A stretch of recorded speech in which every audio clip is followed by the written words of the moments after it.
അസ്സലാമു അലൈക്കും. എല്ലാവർക്കും സുഖമല്ലേ? ഇന്ന് നമ്മൾ സ്ട്രെസ്സിനെ കുറിച്ചാണ് സംസാരിക്കുന്നത്. എന്താണ് സ്ട്രെസ്സ്? അപ്പോൾ എല്ലാവർക്കും അറിയാം നമുക്കുള്ള ഒരു അല്ലേ, ഒരു വല്ലാത്തൊരു അവസ്ഥയാണ് സ്ട്രെസ്സ് വരുമ്പോൾ. എല്ലാവരും അനുഭവിച്ചിട്ടുള്ള കാര്യമാണ്. ഭൂമിയിൽ ജനിക്കുകയാണെന്നുണ്ടെങ്കിൽ നമ്മൾ എന്തായാലും സ്ട്രെസ് എന്ന് പറഞ്ഞൊരു കാര്യം എല്ലാവരും അനുഭവിച്ചിരിക്കും അല്ലേ. അത് ചെറിയ കുട്ടികൾക്കാണെങ്കിലും വലിയ ആൾക്കാർക്കാണെങ്കിലും ഒക്കെ സ്ട്രെസ് ഉണ്ട് അല്ലേ. ചെറിയ മക്കളപ്പം ഞാനൊക്കെ പണ്ട് കോളേജിലും ഒക്കെ ആകുമ്പോൾ ഞാൻ ആലോചിക്കും, അയ്യോ സ്കൂളിലാകുമ്പോൾ ആലോചിക്കും എക്സാമിൻ്റെയൊക്കെ തലേദിവസവും എൻ്റെ മുമ്പ് നടക്കണമൊക്കെ എന്തൊരു സുഖമായിട്ട്, ഒരു ടെൻഷനും ഇല്ല, ഒരു പ്രശ്നവും ഇല്ല, സ്വന്തം കാര്യം നോക്കി അങ്ങനെ നടക്കാം. പിന്നെ അത് കഴിഞ്ഞ് കോളേജിൽ പോയപ്പോൾ വിചാരിച്ചു, കോളേജിൽ പോയ അവസരത്തിൽ ഭയങ്കര ഹോം സിക്നെസ് ആയിരുന്നു. എനിക്ക് എന്നെ കൊണ്ടൊന്നും കഴിയില്ല, ഞാൻ കല്യാണം കഴിഞ്ഞ് പോയിരിക്കും നല്ലത്, അല്ലാതെ ഹോസ്റ്റലിലൊക്കെ നിന്നിട്ട് ഇങ്ങനെ എന്തോ ഒരു വല്ലാത്തൊരു അസ്വസ്ഥത. അപ്പോൾ അതൊക്കെ അനുഭവിക്കാൻ എന്തിനാണ്? കണ്ടില്ല എൻ്റെ ഉമ്മയൊക്കെ എന്തൊരു സുഖമായിട്ടാണ് ജീവിക്കണത് എന്നൊക്കെ ആലോചിച്ചു. പക്ഷെ കല്യാണം കഴിഞ്ഞപ്പോഴല്ലേ മനസ്സിലായത് അത് അതിലേറെ ബുദ്ധിമുട്ടാണ് അല്ലേ. ഒരുപാട് റെസ്പോൺസിബിലിറ്റീസ് നമ്മൾ സ്വയം ഏറ്റെടുക്കേണ്ട ഒരു കാലഘട്ടമാണ് പിന്നീട്. കുട്ടികളുടേത്, പിന്നെ അത് കഴിഞ്ഞാൽ പാരൻസിൻ്റെത്, നമ്മളുടെ, അങ്ങനെ നമുക്ക് ചുറ്റും നമ്മളെ ഡിപ്പെൻഡ് ചെയ്തിട്ടുള്ള പല ആൾക്കാരുടെയും കാര്യങ്ങൾ നമ്മൾ നോക്കി നടത്തേണ്ട കാര്യങ്ങൾ, പിന്നെ അതിനോടനുബന്ധിച്ചിട്ടുള്ള പല പ്രശ്നങ്ങളും. അപ്പോൾ ഇത് ജീവിതത്തിൽ ചെറിയ കുട്ടികളാണെങ്കിലും വലിയവരാണെങ്കിലും ഒക്കെ ഉണ്ടാവും അല്ലേ.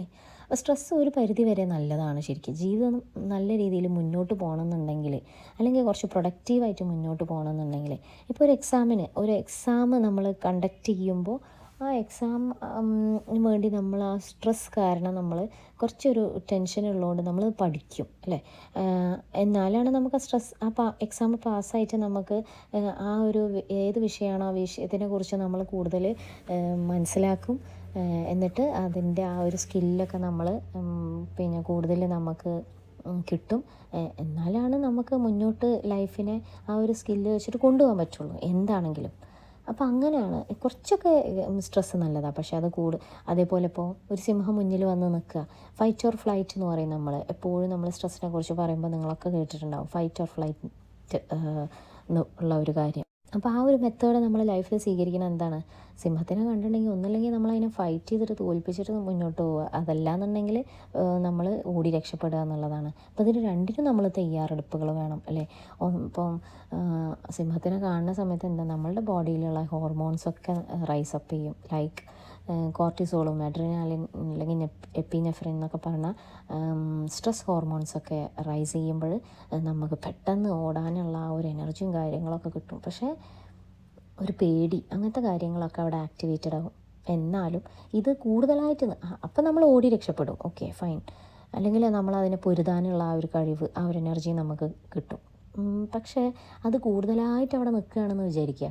ഇപ്പോൾ ഒരു വർക്ക് സ്പേസിൽ നമുക്കൊരു ഡെഡ് ലൈൻ തന്ന്, ആ ഡെഡ് ലൈൻ ഒരു കാര്യം ചെയ്യാനുള്ള ആ ഡെഡ് ലൈൻ തരുമ്പോൾ ആ കാര്യം എടുത്തുകൊണ്ടിരിക്കുമ്പോൾ നമുക്ക് ടാർജറ്റ് മീറ്റ് ചെയ്തില്ലല്ലോ എന്നുള്ള ആ ഒരു ടെൻഷൻ കാരണം നമുക്ക് ഭയങ്കരമായിട്ട് സ്ട്രെസ്സായിരിക്കും. അപ്പോൾ അത് ഇങ്ങനെ കിടന്നിട്ട് ഭയങ്കരമായിട്ട് അതങ്ങനെ ഒന്ന് കഴിഞ്ഞ് രണ്ട് കഴിഞ്ഞ് അങ്ങനെ നമുക്ക് ലൈഫ് മറ്റുള്ള റൂട്ടീൻസിനെയൊക്കെ എഫക്റ്റ് ചെയ്യുന്ന സമയത്ത് അത് നമ്മളെ ഫിസിക്കലി മെൻ്റലി ഒക്കെ എഫക്റ്റ് ചെയ്യാൻ തുടങ്ങും. അപ്പോൾ അതാണ് അയാൾ ഒരു കാളവണ്ടിയിൽ കുറേ സാധനങ്ങൾ ഒരുമിച്ച് ഒരു കുന്ന് കയറാനുണ്ടായിരുന്നു. അപ്പോൾ അയാളുടെ കൃഷി ചെയ്ത സാധനങ്ങളെല്ലാം കൂടിയിട്ട് ഒരു കാളവണ്ടിയിലാക്കി അയാൾ മുന്നോട്ട് കൊണ്ടുപോവുക. അങ്ങനെ എല്ലാം കൂടി ഒരുമിച്ച് കൊണ്ടുവരുന്ന സമയത്ത് കാളവണ്ടി ബ്രേക്ക് ഡൗൺ ആവും, അയാൾക്ക് മുന്നോട്ട് കൊണ്ടുപോകാൻ പറ്റില്ല. പക്ഷേ അതേസമയം വേറൊരു കർഷകനെ ഈ കാളവണ്ടീനെ കുറച്ചായിട്ട് സാധനങ്ങൾ മുന്നോട്ട് കൊണ്ടുപോകുന്നുണ്ട്. അപ്പോൾ കുറച്ച് സമയമെടുത്താലും അയാൾ കാര്യങ്ങളൊക്കെ മുന്നോട്ട് കൊണ്ടുപോയി. അയാൾക്ക് കൊണ്ടുപോകേണ്ട സാധനങ്ങളൊക്കെ വളരെ സ്മൂത്തായിട്ട് സമയമെടുത്താലും കൊണ്ടുപോയി. അപ്പോൾ നമ്മൾ ഒരു കാര്യം മനസ്സിലാക്കേണ്ടത്, എല്ലാം കൂടി ഒരുമിച്ച് നമുക്ക് ചെയ്യാൻ പറ്റാവുന്നതിലേറെ നമ്മൾ എടുക്കരുത്.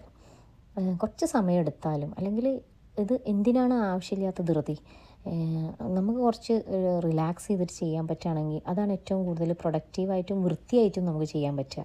ധൃതി പിടിച്ച് ചെയ്യുന്ന കാര്യങ്ങൾ അതിന് ഒരു നീറ്റ്നെസ്സും ഉണ്ടാവില്ല, അത് ചിലപ്പോൾ എത്തേണ്ടടുത്ത് എത്തുമില്ല. അപ്പോൾ അത് ഭയങ്കരമായിട്ട് നമ്മൾ ശ്രദ്ധിക്കേണ്ട ഒരു കാര്യമാണ്.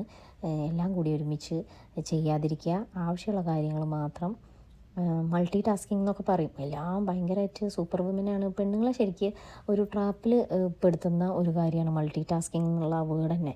കാരണം ഒരു കാര്യത്തിലും നമുക്ക് പിന്നെ എന്താ പറയുക, അതിൽ പെർഫെക്റ്റായിട്ട്, അല്ലെങ്കിൽ പെർഫെക്റ്റ് എന്നുള്ള വേർഡ് അല്ലെങ്കിലും എല്ലാ കാര്യങ്ങളിലും നമ്മൾക്ക് നമ്മളുടെ ഒരു പൊട്ടൻഷ്യലിൻ്റെ ഒരു നല്ല ശതമാനം അതിൽ കൊടുക്കാൻ കഴിയണം. പക്ഷേ പല കാര്യങ്ങളിലും ഇങ്ങനെ ചെയ്യുന്ന സമയത്ത് അത് പല സമയത്തും സ്ത്രീകൾക്ക് നഷ്ടപ്പെടാറുണ്ട്.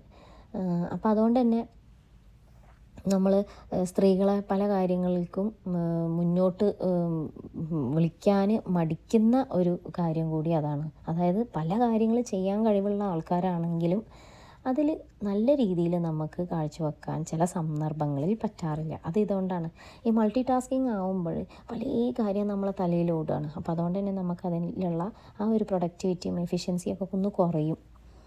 അപ്പോൾ അത് എപ്പോഴും ഒന്ന് ശ്രദ്ധിക്കുക. ഒരേ സമയത്ത് മൈൻഡ്ഫുള്ളായിട്ട് ഒരു കാര്യം മാത്രം ചെയ്യാനുള്ള ആ ഒരു കാര്യം എപ്പോഴും നമ്മൾ ശ്രദ്ധിക്കണം, നല്ലതായിരിക്കും. പക്ഷേ നമുക്ക് ചില സമയത്ത് അങ്ങനെ കഴിയില്ല. അപ്പോൾ അതിനെ നമ്മൾ പ്രയോറിറ്റൈസ് ചെയ്ത് ലിസ്റ്റ് ചെയ്ത്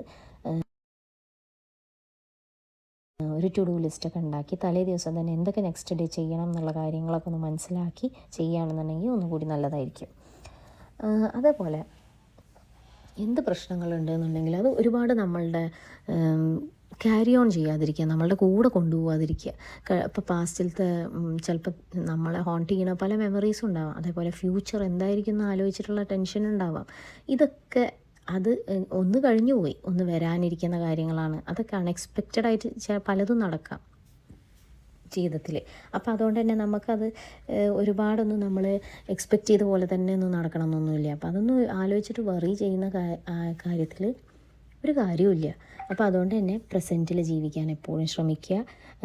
പിന്നെ നമ്മൾ ആ ഒരു ബേർഡൻ എപ്പോഴും നമ്മളുടെ പാസ്റ്റിനും ഫ്യൂച്ചറിലും ഒക്കെ ആലോചിച്ചിട്ടുള്ള ആ ഒരു സ്ട്രെസ് ബേർഡൻ നമ്മളെപ്പോഴും നമ്മളെ തലയിൽ കയറ്റിയിട്ട് കൊണ്ടുപോകാതിരിക്കുക. പ്രസൻറ്റിൽ ജീവിച്ച് സന്തോഷിക്കുക. എങ്ങനെയാണ് നമ്മളുടെ ആ ലൈഫ് നമുക്ക് ആ സമയം എത്ര മനോഹരമാക്കാൻ പറ്റും, എത്ര ബ്യൂട്ടിഫുൾ ആക്കാൻ പറ്റും എന്നുള്ളത് ആലോചിക്കുക. അതേപോലെ പിന്നെ എന്താ പറയുക, നമ്മൾ എന്തെങ്കിലും പ്രശ്നം എന്തായാലും ഉണ്ടാവും അല്ലേ. എന്തൊക്കെയാണെങ്കിലും എങ്ങനെയൊക്കെ ആണെന്നുണ്ടെങ്കിലും ചിലപ്പോൾ നമ്മൾ എത്ര എല്ലാ കാര്യങ്ങളും സ്മൂത്തായി കൊണ്ടുപോവുകയാണെങ്കിലും എന്തെങ്കിലുമൊക്കെ ഒന്ന് നമ്മളുടെ ലൈഫിൽ നമുക്കൊരു ചാലഞ്ചായിട്ട് വരും. അപ്പോൾ അങ്ങനെ വരുന്ന സമയത്ത് ആ വരുന്ന കാര്യത്തിൻ്റെ സൊല്യൂഷൻ എന്താണെന്നുള്ളത് കണ്ടുപിടിക്കുക. അല്ലാതെ നമ്മൾ വന്നല്ലോ എന്ന് ആലോചിച്ചിട്ട് ഇങ്ങനെ ടെൻഷൻ അടിച്ചിട്ട് കാര്യമില്ല. പ്രശ്നങ്ങളെ മാത്രം കോൺസെൻട്രേറ്റ് ചെയ്യാതെ സൊല്യൂഷനെ കുറിച്ച് ആലോചിച്ച് അത് ഫോക്കസ് ചെയ്തിട്ട് എന്താ ചെയ്യാൻ പറ്റുക എന്നുള്ളത് സ്റ്റെപ്പ് ബൈ സ്റ്റെപ്പായിട്ട് ഓരോ തീരുമാനങ്ങൾ എടുക്കുക എന്നുള്ളതാണ്. അപ്പോൾ ഇത്തരം കാര്യങ്ങളൊക്കെ ചെയ്യുകയാണെങ്കിൽ തന്നെ നമുക്ക് പിന്നെ നമ്മൾ എന്തൊക്കെ ചെയ്യാൻ പറ്റും എന്നുള്ളതിനുള്ള ഒരു റിയലൈസേഷൻ നമുക്ക് ഉണ്ടെന്നുണ്ടെങ്കിൽ കുറേ കാര്യങ്ങളൊക്കെ സ്മൂത്തായിട്ട് നമുക്ക് കൊണ്ടുപോകാൻ പറ്റും. അപ്പോൾ ലൈഫ് എന്ന് പറയുന്നത് ഇങ്ങനെയൊക്കെ തന്നെയാണ്, ഒരു ജേണിയാണല്ലേ. നമ്മളെ ബർത്ത് തൊട്ടിട്ട് ഡെത്ത് വരെയുള്ള ഒരു ജേണിയാണ്. അതിൽ പല പല കാര്യങ്ങളും ഉണ്ടാവും. പിന്നെ നമുക്ക് എന്താണ് നമ്മൾ സ്ട്രെസ്സ് വരുന്ന കാര്യങ്ങൾ എന്നുള്ളത് റൂൾ ഔട്ട് ചെയ്യുക എന്നുള്ളതാണ്. അതിന് മനസ്സിലാക്കി ജീവിതത്തിൻ്റെ ഏത് ഭാഗത്താണ് നമുക്ക് സ്ട്രെസ്സ് വരുന്നത്, സ്കൂളാണോ, വർക്കാണോ, ഫാമിലിയാണോ, റിലേഷൻഷിപ്പാണോ, ഇനി ലീഗലും ഫിനാൻഷ്യലും ആയിട്ടുള്ള കാര്യങ്ങളാണോ, അതേപോലെ നമ്മളുടെ ഹെൽത്ത്, അതായത് നമ്മൾ ഫിസിക്കലി ഫിറ്റ് ആവണം. ഫിസിക്കലി ആൻഡ് മെൻ്റലി ഫിറ്റ് ആണെങ്കിലാണ് നമുക്ക് എല്ലാ കാര്യങ്ങളും മുന്നോട്ട് പോകുള്ളൂ. അപ്പോൾ ഹെൽത്തിന് ഭയങ്കരമായിട്ട് പ്രയോറിറ്റൈസ് ചെയ്യുക. എന്നിട്ട് നമ്മളുടെ എൻവയോൺമെൻറ്റ് എങ്ങനെയാണ്, നമ്മുടെ ലിവിങ് സിറ്റുവേഷൻ എങ്ങനെയാണ്, ഇതൊക്കെ മനസ്സിലാക്കിയിട്ട് മുന്നോട്ട് കൊണ്ടുപോകുക എന്നുള്ളതാണ്. അതുപോലെ അപ്പോൾ ആ ഒരു കാര്യം എന്താണെന്ന് മനസ്സിലാക്കി കഴിഞ്ഞിട്ടുണ്ടെങ്കിൽ പിന്നെ അതിൻ്റെ നെക്സ്റ്റ് സ്റ്റെപ്പ് എന്തെടുക്കണം എന്നുള്ളതാണ് അടുത്തത് ചെയ്യേണ്ടത്. അതുപോലെ ഇപ്പം ഇനിയിപ്പോൾ സ്ട്രെസ്സ് കൂടിക്കഴിഞ്ഞാൽ ഞാൻ പറഞ്ഞ പോലെ ബ്രെയിനെ നമ്മളെ ഭയങ്കരമായിട്ട് എഫക്റ്റ് ചെയ്യും. ബ്രെയിനെ എഫക്റ്റ് ചെയ്യുമ്പോൾ എന്താണ്, നമ്മൾ എന്താ പറയുക, എമിഗ്ഡല അതൊക്കെ ആക്ടിവേറ്റഡ് ആവും. അതേപോലെ ഹിപ്പോ ക്യാമ്പസ് അത് ചുരുങ്ങും. ന്യൂറോ പ്ലാസ്റ്റിസിറ്റി എന്ന് പറഞ്ഞിട്ടുള്ള നല്ലൊരു ഒരു ഇതുണ്ട്, അതിന് ഒരു കഴിവുണ്ട് ബ്രെയിനിന്, അതൊക്കെ ഇല്ലാണ്ടാവും. പക്ഷേ ഇതൊക്കെ നമുക്ക് തിരിച്ചു പിടിക്കാം. അതാണ് അതിൻ്റെ ഒരു ഗുഡ്നെസ് എന്ന് പറയുന്നത്. സ്ട്രെസ്സ് വന്നു കഴിഞ്ഞിട്ടുണ്ടെങ്കിൽ നമ്മളത് മനസ്സിലാക്കി അതിനനുസരിച്ച് പ്രവർത്തിക്കുകയാണെന്നുണ്ടെങ്കിൽ നമ്മളുടെ എല്ലാ അതിൻ്റെ എഫക്ട്സും നമുക്ക് കുറക്കാൻ കഴിയും, നെഗറ്റീവ് എഫക്ട്സ് കുറക്കാൻ കഴിയും. ചില ആൾക്കാർക്ക് വെയിറ്റ് ഗെയിനും ലോസും ഒക്കെ ഉണ്ടാവും, മുടി കൊഴിച്ചിൽ, അതേപോലെ ഹാർട്ട് ഇഷ്യൂസ്, ഹൈ ബ്ലഡ് പ്രഷറും ഇതൊക്കെ വരുമ്പോൾ കൂടുതലായ പിന്നെ അത് ഹാർട്ടിനെ എഫക്റ്റ് ചെയ്യാൻ തുടങ്ങും. അതേപോലെ തന്നെ ഇമോഷണലി നമ്മുടെ മൂഡ് സ്വിങ്സ്, ആങ്സൈറ്റി, ഡിപ്രഷൻ, ഇങ്ങനത്തെ കാര്യങ്ങളൊക്കെ വരും. അത് പിന്നെ ഇതൊക്കെ കുറക്കാൻ വേണ്ടിയിട്ട് ചിലപ്പോൾ ചില ആൾക്കാർ താൽക്കാലികമായിട്ടുള്ള ശമനത്തിനും വേണ്ടിയിട്ട് ഈ ആൽക്കഹോൾ, ഡ്രഗ്സ് ഇങ്ങനത്തെ കാര്യങ്ങൾക്കൊക്കെ പോവും അല്ലേ. പ്രത്യേകിച്ച് നമ്മളെ ഇന്നത്തെ കാലഘട്ടത്തിൽ കുട്ടികളൊക്കെ ഭയങ്കരമായിട്ട് ഇങ്ങനത്തെ കാര്യങ്ങളിലേക്കൊക്കെ പോകുന്ന ഒരു സാഹചര്യം നമ്മൾ കാണുന്നുണ്ട്. അപ്പോൾ അതൊക്കെ കുട്ടികളെയൊക്കെ നമ്മൾ കൂട്ടിപ്പിടിച്ച് നമ്മളുടെ ഒരു ലൈഫ് ഫാമിലി എന്നുള്ളത് ഹാപ്പിയാക്കുക എന്നുള്ളത് നമ്മളുടെയും കൂടി ബാധ്യതയാണ്. അതേപോലെ നല്ല ബ്രീത്തിങ് ടെക്നിക്സൊക്കെ ചെയ്യുക, മെഡിറ്റേഷന്, അങ്ങനത്തെ എക്സസൈസസ്, അതേപോലെ നല്ല നമുക്കിഷ്ടമുള്ള ആൾക്കാരായിട്ട് സംസാരിക്കുക. ഇനി ആവശ്യം വരികയാണെന്നുണ്ടെങ്കിൽ കൗൺസിലിങ്ങും കാര്യങ്ങളൊക്കെ നിങ്ങൾ എടുക്കുക. കാരണം ചിലത് നമുക്ക് ഹാൻഡിൽ ചെയ്യാൻ പറ്റാത്തൊരവസ്ഥ വരുമ്പോൾ അതിന് നമുക്ക് മറ്റുള്ളവരുടെ അടുത്ത് സഹായം ചോദിക്കാം. അപ്പോൾ അത്തരം കാര്യങ്ങളൊക്കെ ചെയ്ത് നിങ്ങൾ നിങ്ങളുടെ ലൈഫ് എപ്പോഴും ഹാപ്പി ആയിട്ടിരിക്കാനും സ്മൂത്തായിട്ട് കൊണ്ടുപോകാനും ശ്രമിക്കാം. ഇപ്പോൾ ഇതിൽ നിങ്ങൾ കേൾക്കുന്ന ആൾക്കാരിൽ പലർക്കും സ്ട്രെസ്സും കാര്യങ്ങളൊക്കെ അനുഭവിക്കുന്ന ആൾക്കാർ തന്നെ ആയിരിക്കും. അപ്പോൾ അവരൊക്കെ അവരുടെ എന്താണ് അവരുടെ ബുദ്ധിമുട്ടെന്നുള്ളത് സ്വയം മനസ്സിലാക്കുക. നമ്മളുടെ ഒരു പ്രശ്നം ഉണ്ടെന്നുണ്ടെങ്കിൽ ആരും നമ്മളെ ഹെൽപ്പ് ചെയ്യാനൊന്നും വരില്ല. നമ്മൾ സ്വയം മനസ്സിലാക്കുക എന്നുള്ളതാണ്. വളരെ കുറച്ച് ആൾക്കാർക്കാണ് മറ്റുള്ളവർ കാരണം അവർ എവിടെയെങ്കിലുമൊക്കെ എത്തി എന്നുള്ളത് ഒരു തോന്നലുണ്ടാവുക. അല്ലെങ്കിൽ എല്ലാവരും സപ്പോർട്ടിനുണ്ടാവും. പക്ഷേ ദ ഫസ്റ്റ് തിങ് ഈസ് നമ്മളാണ് ആ ഫസ്റ്റ് സ്റ്റെപ്പ് എടുക്കേണ്ട ആൾക്കാർ. അപ്പോൾ അതുപോലെ തന്നെ അത് സ്ട്രെസ്സിൻ്റെ കാര്യത്തിലായാലും എന്തെങ്കിലും അച്ചീവ് ചെയ്യേണ്ട കാര്യങ്ങളിലാണെങ്കിലും ഒക്കെ അങ്ങനെ തന്നെയാണ്. നിങ്ങളാണ് നിങ്ങളുടെ ആ ഒരു ഫസ്റ്റ് സ്റ്റെപ്പ് എടുക്കേണ്ടത്. ആ ഒരു ഹാപ്പിനെസ് വേണോ വേണ്ടേ എന്നുള്ളതൊക്കെ നിങ്ങളുടെ തീരുമാനമാണ്, നിങ്ങളുടെ ചോയ്സാണ്. അപ്പം എല്ലാവരും എന്തെങ്കിലും ബുദ്ധിമുട്ടൊക്കെ ഉണ്ടെന്നുണ്ടെങ്കിൽ അതൊക്കെ ഓവർകം ചെയ്യാൻ എന്തൊക്കെ മെത്തേഡ്സ് നമുക്ക് പറ്റുമോ അതൊക്കെ യൂസ് ചെയ്തിട്ട് അതിനെ ഓവർകം ചെയ്യുക. ഓരോ ദിവസവും നമുക്ക് കിട്ടുന്നുണ്ടെങ്കിൽ, ഓരോ ദിവസവും നമ്മൾ രാവിലെ എണീക്കുന്നുണ്ടെങ്കിൽ അത് നമുക്കൊരു ചാൻസാണ് നമ്മുടെ ലൈഫ് ബെറ്റർ ആക്കാനുള്ള. അപ്പോൾ അതെല്ലാവരും യൂട്ടിലൈസ് ചെയ്യുക. പിന്നെ നല്ലൊരു ദിവസം എല്ലാവർക്കും ആശംസിക്കുന്നു. അതേപോലെ എൻ്റെ ഗ്രോസറി ഷോപ്പിങ്ങൊക്കെ ഒരുവിധം കഴിഞ്ഞു തുടങ്ങി. ഇനി ഇതൊക്കെ വീട്ടിൽ പോയിട്ട് ഒന്ന് സോർട്ട് ഔട്ട് ചെയ്യണം.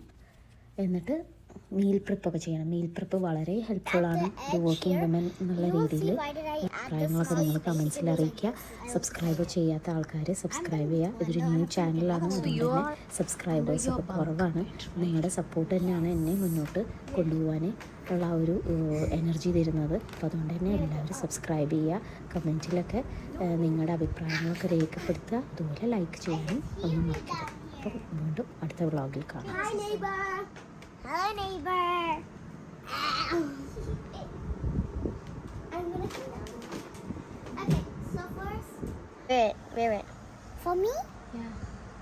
It's too You're so small. sweet. It's so No, it's okay. small. It's not. Okay, it's good.